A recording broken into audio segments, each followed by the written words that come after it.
Well, I went from service manager to branch manager to director of operations and had those, opportunities to grow through each of those stages. There came a time when I felt like I was kind of called to leave, and I moved on to a different opportunity.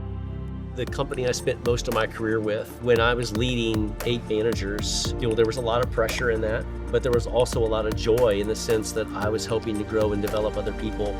And I was involved in a lot of decisions that were made throughout the company. All right, man, I'm glad you're here. And we just finished a couple days of some awesome focused work together and with our team at LeaderPass. So welcome. Yeah, thanks. It's been an amazing experience. Yeah, I'm sure you're tired. You feel a little bit, but you. I'm wiped out, Jamie. Yeah. Yeah, I didn't expect to be this tired, but again, your team did a great job, and it's been a wonderful experience. Well, I think everybody was so happy to see that, and also refreshed to see how committed you are to your craft, what you're doing, and put the time in on the front end. And sometimes we have people that'll come in, they're like, hey, I want to talk about this, or I'm an expert in this, or I've written this book, and they don't give it that much time. So, but I think what's going to happen is it's going to pay off big time for you because the messages are great. The training you've already thought through. I mean, this is in your blood and we're going to talk about it, but the delivery, it matters to know your stuff. And Yeah. So congrats on doing that. Thank you. Let's talk about your background first, if you're cool with it. Okay. And what industry you come from and what we're doing right now. Sounds good. So I grew up in a small town in Kansas, graduated in a class of 14 kids, headed off to the Army, got out of the Army, and changed jobs for a couple of years until I got married and had kids and realized I better find a job that had some benefits and stability. Mm-hmm. And through there, I ended up in the pest control industry. Okay. And, it's not the sexiest work in the world, but I found a company that, took care of me and met my needs. And so I just found that I really enjoyed the work. I liked the flexibility and the freedom that I had as a pest control technician. Mm-hmm. I had the ability to kind of set my own hours as long as I was getting the customers taken care of and getting that service done. So that's kind of how I found my way into that industry. That's awesome. It is kind of an element of entrepreneur in it. Yeah. Even when you're working for another company because of that. It does. And that was how many years ago? Oh boy. That would have been about 32 years ago. Yeah. Man. Okay. So you were in the industry for a good long period of time. Obviously you enjoyed it after your start. Did you immediately start, you said, with a company? Did you have in that company, because I think about what you're doing, do you have a mentor or do you have people that you were learning from, or was it kind of just, good luck, throw you to the bugs, so to speak? So. Yeah, great question.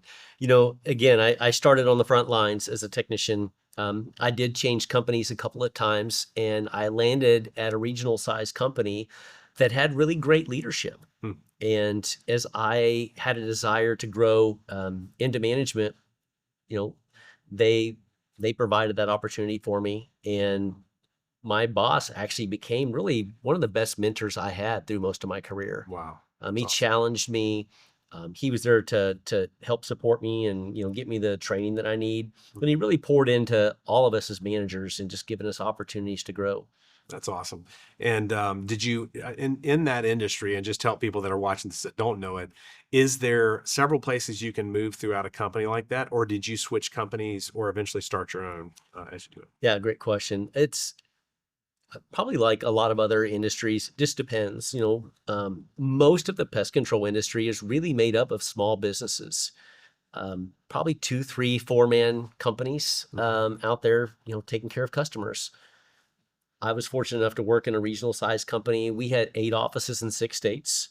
So I went from service manager to branch manager to director of operations, and had those, opportunities to grow through each of those stages. And then, there came a time when I felt like I was kind of called to leave, and I moved on to a different opportunity. And then another opportunity presented itself where I could come in and actually be a partner in a business. So I was a business owner for my last 9 years. Nice.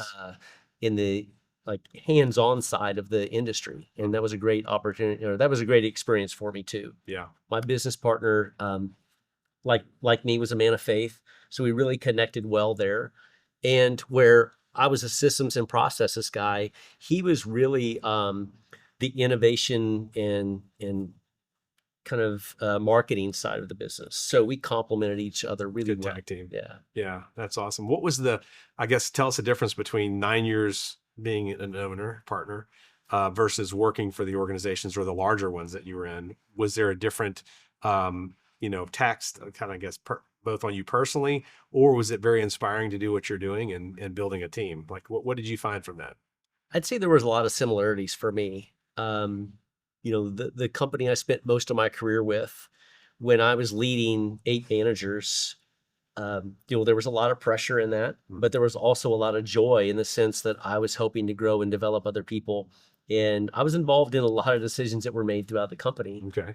And it was a much larger company than the one I was an owner in. So as an owner, I certainly had some stresses that you don't have when you don't own the business. But we were small enough that we could pivot a lot quicker and easier, and we could do things a little bit different. So Yeah. One of the things I love about your industry, from the outside looking in, and Sherry, our mutual friend, taught me this, and then you echoed it, I think, when we were talking yesterday, and that is how congenial, or how supportive you are of one another, even in other companies, to where you're actually trading best practices and encouraging. And I think that's rare, because normally I'd be like, wouldn't you be competing for this territory or that territory? But that's the case. it really is. I found over the years I've been in different business peer groups with different industries. And as I talk with those people in different industries, it is unique to us. I've not found another industry where they will, share so much information and just open their doors and open their books for you to come in and learn from them and help support you in what you're doing. Yeah, which has really been a driver, or at least the way you explain it to me when we were talking through this project in general for you. And I want to get into that because it's awesome. Is that there's a side of you, the heart side of you, that's like, you know what, this industry's been awesome to you and to your family. And this is in some ways a really cool give back to bring what you know from a leadership standpoint, combining that with your knowledge of the space. So let's talk about that. What was the motivation behind what you're putting together with LeaderPass? Yeah. I have to mention my faith as we talk about this, Jamie, because after spending my whole career in this industry, it really has been a great industry for me and my family. It's taken care of us. I've been given great opportunities. I've worked with great people. I've worked for great people. And, I've grown into somebody that I never even imagined I would grow into. And so as I transitioned out of owning my business and was ready to figure out what I wanted to do next, this is really the path that I feel like the Lord led me into. I have all this experience, and I know our industry, like many other industries, really need leadership development and management development. Yep. And I'm passionate about it. I have been for a long time. So as over the last year, you and I have been talking for a year now. Yeah. As I've thought about this and been in trying to figure out how to put this together, I'm just excited about, being able to bring something into our industry that not only people can use to grow and develop their people, but my goal is to allow them, once they've begin to run their people through it, they can use it as a training platform themselves. Yeah. So it goes above and beyond just me being the one teaching and training their team. Right. And that is huge, because not just because of their schedules, and everybody can't, stop what they're doing at all times. So you've got a way for people to do that now. Yeah. But what the information you're bringing is also highly team oriented, the way that you've described it. And let's talk about that. Let's talk about, if I am a manager or an owner and I look over and I see this, first of all, what are we calling your LeaderPass? And then break it down, give an overview. Okay. It's the PCO Leader Academy. That's what I'm calling it. Again, it's an 18-month program. I think if you were going through it on your own, you could certainly get through it quicker or drag it out longer. But I picture it as an 18-month program where each week the learner is going to do a micro lesson, watch a video, have some workbook stuff to do, and then monthly we'll gather 6 to 8 people who are the same part of that learning journey together, and we'll have a conversation, virtually, of course. Yeah. In most cases, we'll have people from all over the country. And so we'll talk about what you learned, answer questions, make sure that you're, leaning into the challenges and the tools that you're learning so that you can move forward. Yeah.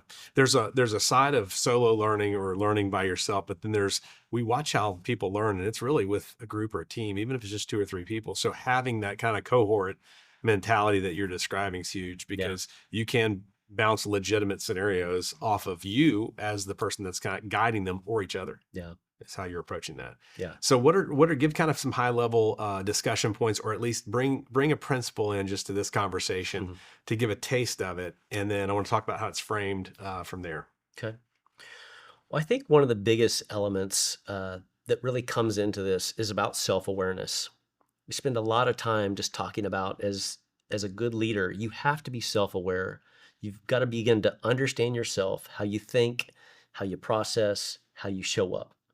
One of the tools that we talk about and use is the leader mirror. And so it asks the question, what's it like to be on the other side of you?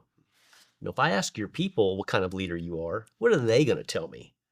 And so I think that's probably one of the things that really rings through most of the categories that are in the program. And that's because without that foundation, you don't know where the hurting is, so to speak.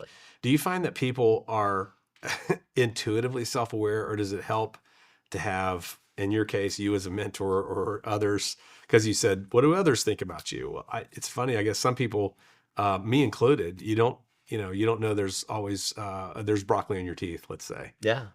So that awareness is a big deal. It's a big part of your foundation. It is a big part. Yeah. Okay. And there are some people who come by it naturally. Yeah. They're just really good self-aware. But most of the population in general, they're not. I think we're born as a selfish creature, and so it's about us, and we're thinking about ourselves, but we're not thinking about ourselves in the way that, hey, where are my shortcomings? Right. Well, do I have broccoli in my teeth? Right. We're just thinking about what's in it for me. What can I do for me? Yeah. Yeah. And so if I'm coming in or entering into your training, is it me as a leader that's who this is for, or is it my team as well? Or who would qualify for this? Yeah. Great question. So you used the word qualify. One of the things that I wanted to do with this program was have people complete an application. There's a lot of leader programs out there that you can sign up for. You can check the box. Hey, I've completed that. Right. I don't want people to do that with PCO Leader Academy. I want to make sure they've got skin in the game and they really want to be there. So, the Leader Academy really is for anybody who needs to grow and develop as a leader. It could be that lead technician who you're wanting to groom and begin to prepare to step into that first role. Or it could be a seasoned manager who's been around for 20 years, or an office manager. She's been leading for 15 years, but we really haven't given her any formal tools or resources to help her understand how to lead well or how to manage better. So the goal with the Academy is we cover all aspects and elements of leadership and management. So we understand how to show up and lead people well, but we also teach people how to go in and manage the data and manage the processes that are going to be part of their responsibility as well. That's a big deal. Yeah. In your industry, I'm curious, because you're a lifelong learner. I mean, you're a guy who invests in himself. I watched you for some of your lessons, and you brought in a stack of your books that are your prized possessions of what's guided, a lot of what you're doing. Do people come in like that, or is this idea of being a leader a fresh take or new for this industry? I don't know that it's new. I do find a lot of people that are in management aren't thinking about the leadership side of it. And what I've found and experienced is most people aren't reading books as much. Sometimes they're listening to podcasts, or maybe they're listening to books. Somebody told me a long time ago that leaders are readers. And I'm not a fan of reading. I'm not a natural reader. And so I have to force myself to do that many times. But I know that I'm only going to get better, when I continue to feed my mind with the kind of stuff that I want to. So I challenge our learners to do that as well. Yeah. when we go through the PCO Learning Academy, I start with, there are no book assignments in this course, but I'm going to make a lot of book recommendations. And my hope is if you want to grow and develop as a leader and a manager, you're going to read these books, and it's going to start you on this journey of understanding the value of reading and learning. Yeah, that's big. And I think it's such a gift for a new person. Maybe it's their first job like you coming into the space, and to have a manager who is investing into leadership training for someone. That's a big deal. Yeah. And we take it for granted, I think, sometimes. And so I'm looking over, imagining they bring this in, and you could either have a young person or a person who's been doing it for years who's never been poured into like this. Yeah. And so that's what's going to be a cool thing to see, is the impact of that. I know we talked about impact too. That's a big deal for you. It is. It is. Yeah. For me, again, because the industry has been such a blessing for me and my family, I want to see us grow and develop leaders inside of the industry. The pest control industry isn't unique to the fact that, we take a really talented frontline worker and we promote them into a manager role, and then they fail and we wonder why, you know? And so having this kind of a resource available so that you can put them through there, give them some of the information, give them some of the tools they need to be successful. Yeah. When we bring somebody in and we put them on the front lines, we usually have a pretty good training program for them. We give them a roadmap, we give them the tools, and we equip them to be successful in the office and in the field. But then when we promote them to a manager, we just say, hey, here's your team. I'm here if you need me. You should know you're a good team member. Yeah, You should know yeah. how to do it. You were successful here, so you must know how to be successful here too. Yeah, that's awesome. So when you think about, I just ask you this, just we don't have to get into the content side, but I want them to have a flavor, a little bit of what you teach. But what I want to ask you is, what do you see as a common, something you can fix so easily, but a common mistake that is just people are not aware of that they're doing? And then how would you, apply a principle to help correct that? We don't listen. Communication is the number one, issue that companies and people have, whether it's in a business or in your personal relationship, right? And so we just don't listen well as people. I mean, I don't know how many times I've met somebody and 30 seconds later, I forgot their name. And I feel like I'm a pretty good listener. I try to be intentional about that. And so something as simple as that just reminds me just how poor of a listener that we are. So being intentional about listening. And a phrase I like to use is, listen to understand, not to reply. Let's not be thinking about how we want to respond to that person. Let's listen to what they're really saying. And by doing that, we get a deeper connection and communication improves. So in your world, in that space, when you talk about listening, I think about position. And how do you view position as it applies to leadership? Is leadership a position in your mind? Like, oh, you're this title or you're that title? And how's it viewed in pest control space? Yeah, I would say no. In the academy, I mentioned John Maxwell's 5 levels of leadership.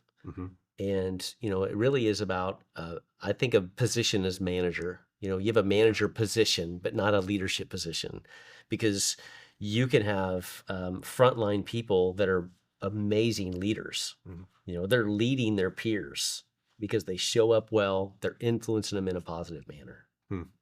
So it is, but it didn't. I mean, you're in a position as a position of leadership, but true leadership is not. It's correct. And that's why I guess you got to learn it. You got to be able to teach it and learn it. And you do such a great job. So walk me through the way that you were wanting people to engage. You mentioned the cohort idea. So let's imagine they find this, they see your LeaderPass, they're like, hey, I want to begin this program.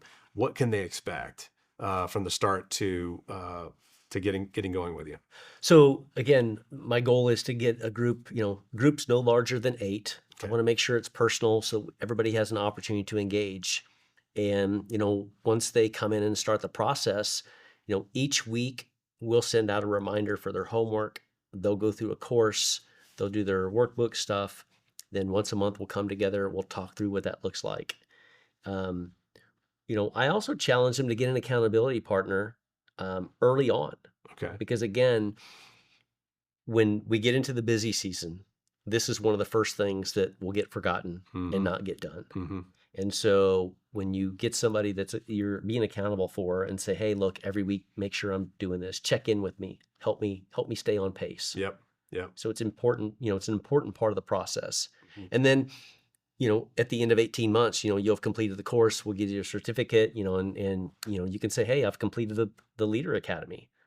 And if you're with an organization that that has other leaders or other potential leaders, now you have an opportunity to be the trainer for the program. Hmm.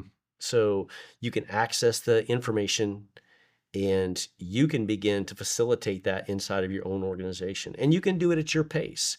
Maybe instead of having an assignment once a week, you want to have an assignment every other week, or Mhm. maybe you want to do it once a month. And so you can pace it out for whatever time that you want, because you're the one that gets to mentor and gets to lead that program inside of your organization. That's great. That's great. Well, I know you're excited about the reach of that Yes. and how that can keep going through the organizations. Should this be viewed by the larger companies as like, oh, it's a threat to our program, or are you building this more as like you're trying to complement what they're doing in a lot of ways?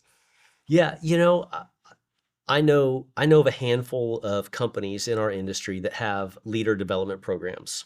And so I think this certainly doesn't replace that for them.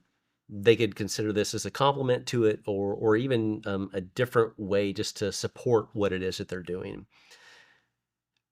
My ultimate goal really was to be able to create a tool that, especially the small to mid-sized companies that don't have the resources to build out Mhm. this kind of a product, they now have access to it, and they have access to it at a very reasonable amount. Mhm. And so to be able to bring somebody through, they get to experience the process, they understand how it works, and now they can begin to bring it in, and it's their Leader Academy. One of the things I love that LeaderPass has given me the opportunity to do, Jamie, is customize this.